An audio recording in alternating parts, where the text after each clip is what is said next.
까지의 말씀 우리 함께 다같이 합독하겠습니다. 시편 92편 9절입니다. 함께 읽겠습니다. 시작. 여호와여, 주의 원수들은 패망하리이다. 정녕 주의 원수들은 패망하리니 죄악을 행하는 자들은 다 흩어지리이다. 그러나 주께서 내 뿔을 들소의 뿔같이 높이셨으며 내게 선한 기름으로 부으셨나이다. 내 원수들이 보응하는 것을 내 눈으로 보며 일어나 나를 치는 행악자들이 보응받는 것을 내 귀로 들었도다. 의인은 종려나무같이 번성하며 레바논의 벽한목같이 성장하리로다. 이는 여호와의 집에 심겼음이며 우리 하나님의 뜰 안에서 번성하리로다. 그는 늙어도 여전히 결실하며 실행이 부족하고 빛이 청청하니 여호와의 정직하심과 나의 가해 되심과 그에게는 불의가 없음이 선포되리라. 아멘. 성도 여러분, 오늘 이 말씀을 보면서 먼저 악이란 무엇일까요? 요즘 뉴스나 이 세상을 돌아가는 이 소식들을 보면 사람이 어떻게 저럴 수 있을까 할 정도로 그렇게 우리가 놀라는 그런 경우가 많습니다. 또 이 악인들의 그 모습을 보면 그들의 그 최후나 그들의 모습들이 또 잘 되고 있는 그런 모습들을 우리가 보게 됩니다. 저렇게 악한 행동을 하면서도 잘 살고 있는 그들의 모습을 볼 때 우리는 한편으로 허무한 그런 감정이 들 때가 있습니다. 그러나 오늘 우리가 읽은 이 본문의 말씀을 보면 악인은 반드시 패망한다라고 말씀하고 있습니다. 하나님의 말씀에 우리가 염려하지 않아도, 우리가 걱정하지 않아도 악은 망하게 될 것이다 라고 약속하고 계십니다. 오늘 우리가 읽은 9절의 말씀을 볼까요? 제가 읽겠습니다. 여호와여, 주의 원수들은 패망하리이다. 정녕 주의 원수들은 패망하리니 죄악을 행하는 자들을 다 흩어지리이다. 말씀하시죠. 여호와여, 주의 원수들은 패망한다. 망하게 된다는 것입니다. 그리고 그들은 어떻게 된다? 다 흩어지게 된다라고 말씀합니다.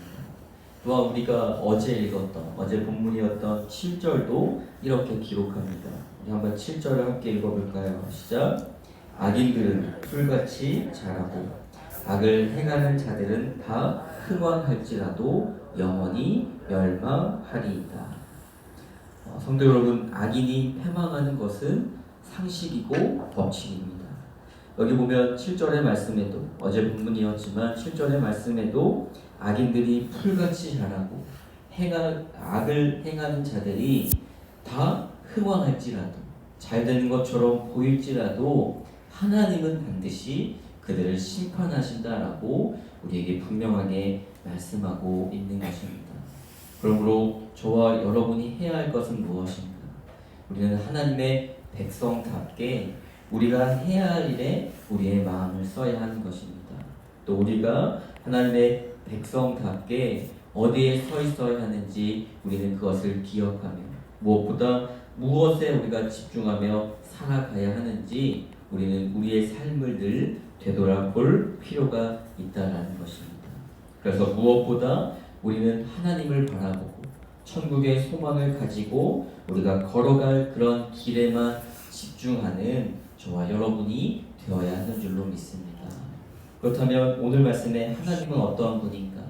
하나님은 이 악인을 또 결과적으로 멸망시키는 악인을 심판하시는 분이며 또 반대로 의인의 고통을 들으시고 의인을 살피시는 그런 인자하신 분이 바로 우리의 하나님이다라는 것입니다.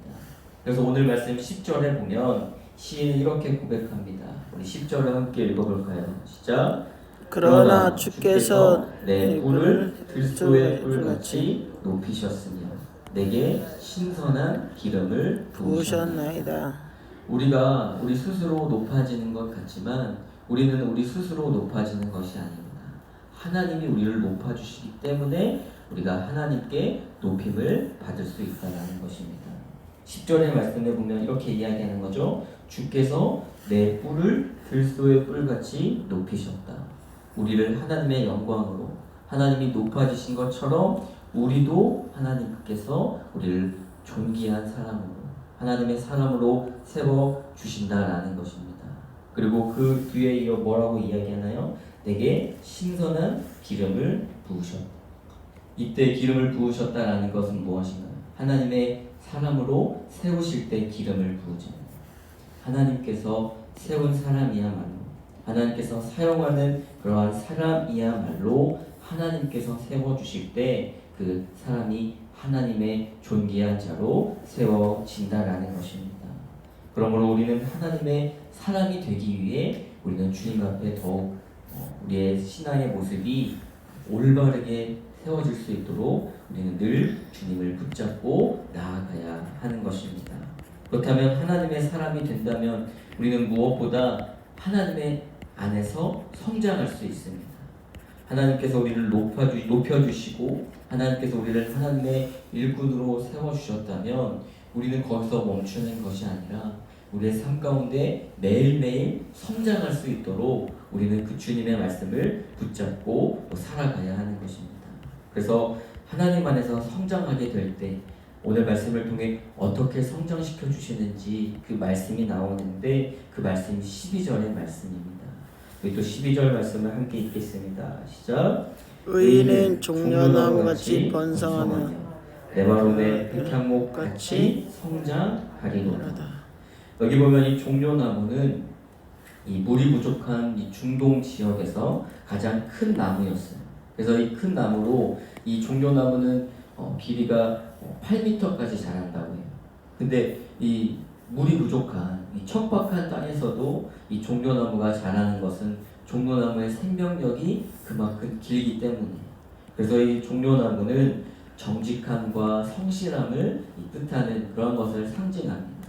그리고 뒤에 나오는 이 네바론의 백향목, 이 네바론은 나라잖아요. 그러니까 네바론의 국기를 다음에 한번 찾아보시면 국기의 가운데 나무가 그려져 있는데 그 나무가 바로 백향목이에요. 백향목 또한 생명력이 길기 때문에 해발 2000m에서도 이 아주 튼튼하게 잘 자라는 나무가 이 백향목이라는 것입니다. 그리고 백향목은 우리가 잘 알듯이 하나님의 성전을 지을 때 사용했던 그런 귀한 나무로 오늘 이 시인이 말하고자 하는 것은 무엇인가요? 어떠한 환경에 있든지 어떠한 상황에 있든지 하나님께서 하나님의 의인, 하나님의 믿음의 사람을 이 나무들처럼 세워주신다라는 강한 믿음이 있었던 것 같습니다.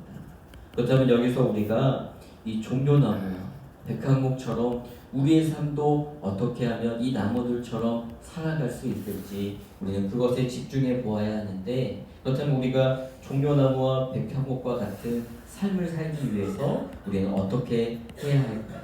어떻게 살아가야 할까? 그것이 바로 13절에 나와 있습니다. 우리 13절을 함께 읽겠습니다. 시작. 이는 여호와의 집에 심겼으며 우리 하나님의 뜰 안에서 번성하리로다. 여기 보면 이렇게 표현하죠. 여호와의 집에 심겼으며, 이미 심겨졌다라는 것입니다. 즉 종려나무와 백향목과 같은 그러한 삶을 살기 위해선 우리는 여호와의 집에 심겨져야 한다는 것입니다. 우리의 마음의 중심이 다른 무엇가에 흔들리는 것이 아니라, 다른 것을 바라보며 살아가는 것이 아니라 오직 여호와의 집에 심겨질 때 우리는 주님 안에서 번성하게 되고 우리는 주님 안에서 성장하게 된다는 것을 우리는 믿어야 하는 줄로 믿습니다. 아멘. 그렇다면 여호와의 집에 심겨지기 위해서 우리는 어떻게 해야 될까? 우리는 하나님께 뿌리를 내리며 살아가야 하는 것입니다. 매일같이 주님의 말씀으로 우리의 하루를 시작하고 주님의 기도로 우리의 아침을 열고 하루를 마치는 시간에도 주님의 말씀으로 하루를 마치고 기도로 하루를 마칠 수 있는 우리의 모든 삶의 일거수일투족이 주님의 말씀으로 온전히 채워지고 하나님의 말씀으로 뿌리를 내릴 때 주님의 귀한 사람으로 번성하고 성장할 수 있다는 것입니다. 그렇다면 그런 모습은 어떠한 모습일까? 하나님께 뿌리 내리며 살아가는 사람의 모습이 어떠한가? 14절에 참 도전이 되는 그런 귀한 말씀이 나와 있습니다. 우리 14절 함께 읽겠습니다. 시작. 그는 늙어도 여전히 결실하며 진액이 풍족하고 빛이 청청하니. 하나님께 뿌리를 내리며 살아가는 사람은 뭐라고 말씀하나요? 그는 늙어도 여전히 결실하다. 늙어서도 열매 맺는 삶을 살아간다는 것입니다. 그리고 진액이 풍족하다. 진액이 풍족하다. 나무를 우리가 튼튼한 나무, 건강한 나무를 만져보면 잠깐 이렇게 손을 대보면 뭔가 끈적끈적한 것이 우리의 손에 묻게 되잖아요. 진액이 풍족하다.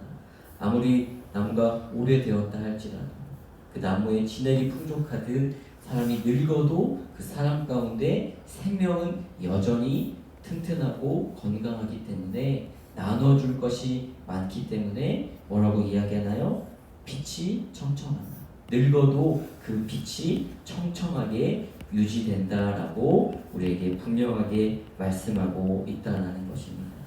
우리가 신앙생활을 하다 보면 우리 주변에 이러한 사람들이 있잖아요. 아, 저분은 정말 연세가 많으셔도 우리에게 늘 신앙이 도전이 되고 귀감이 되는 그런 분들이 있는 것처럼 우리 블레스센터의 온 성도님들도 내가 늙어서도 주님 안에서 온전히 뿌리를 내려 끝까지 그 열매를 맺는 그러한 삶을 살고 또 진액이 풍족하여 내게 나누어줄 것이 계속 풍부하여서 우리의 자녀들에게 또 교회 안에 다음 세대에게 우리의 믿음의 유산을 아름답게 물려줄 수 있는 우리 교회 모든 성도님들이 되기를 주님의 이름으로 소망합니다. 말씀을 맺습니다. 오늘 말씀을 통해 악인은 결국 패망하게 됩니다. 그러나 주님 안에 심겨진 사람, 또 주님의 뜰 안에 거하는 의인은 번성하게 된다라고 우리에게 분명하게 말씀합니다. 그렇다면 오늘 우리에게 가장 우선시 되어야 할 것은 무엇인가? 나와 하나님과의 관계를 우리는 돌아보아야 하는 것입니다. 나의 모습이 하나님 여호와의 집에 온전히 심겨져 있는지, 그리고 하나님의 뜰 안에 내가 살아가고 있는지 우리의 신앙의 모습을 우리는 매일매일 돌아보아야 하는 것입니다. 그래서 하나님과의 교제, 성령을 따르는 삶이 우리의 삶 가운데 하루하루 늘 충만한 주님의 은혜로 살아갈 때 우리가 늙어서도 여전히 열매를 맺고 또 나눠줄 것이 풍족하기 때문에 또 그로 인해 우리가 늙어도 밝게 빛이 나는 그런 존귀한 인생을 살아가는 저와 여러분이 되기를 주님의 이름으로 소망합니다. 우리 함께 기도하겠습니다. 하나님 아버지 감사합니다. 이 새벽 우리를 깨워주시고 주 앞에 그 말씀과 기도로 세워주시니 참으로 감사를 드립니다. 오늘 말씀을 통해 이 악인들이 풀처럼 자라고 더 흥왕하는 것처럼 더 잘되는 것처럼 보일지라도 하나님은 반드시 그들을 심판하신다는 그 말씀을 우리가 믿고 나아가게 하여 주시옵소서. 그러므로 무엇보다 하나님의 백성답게 우리가 걸어가야 할 길에만 집중할 수 있도록 주여 우리를 인도하여 주시옵소서. 그로 인해 여호와의 집에 심겨지고 하나님의 뜰 안에서 우리가 번성하게 될 때 우리의 믿음이 성장하게 되는 줄 믿습니다. 오늘 이 종려나무와 이 백향목처럼 하나님께 뿌리를 내려 늙어도 여전히 열매를 맺게 하여 주시고 늙어서도 주님과 동행하는 그러한 기쁨으로 청청하게 빛나는 우리의 삶이 되게 하여 주시옵소서. 오늘 하루 기도로 우리의 하루를 시작합니다. 주님께 기도할 때 우리의 모든 것을 주님께 믿고 맡기며 나아가는 귀하고 복된 하루가 되게 하여 주시옵소서. 모든 것 주님께 맡기며 귀하신 예수님의 이름으로 기도드립니다. 아멘. 시간 주님의 이름 외치며 자유롭게 기도하고 돌아가시겠습니다.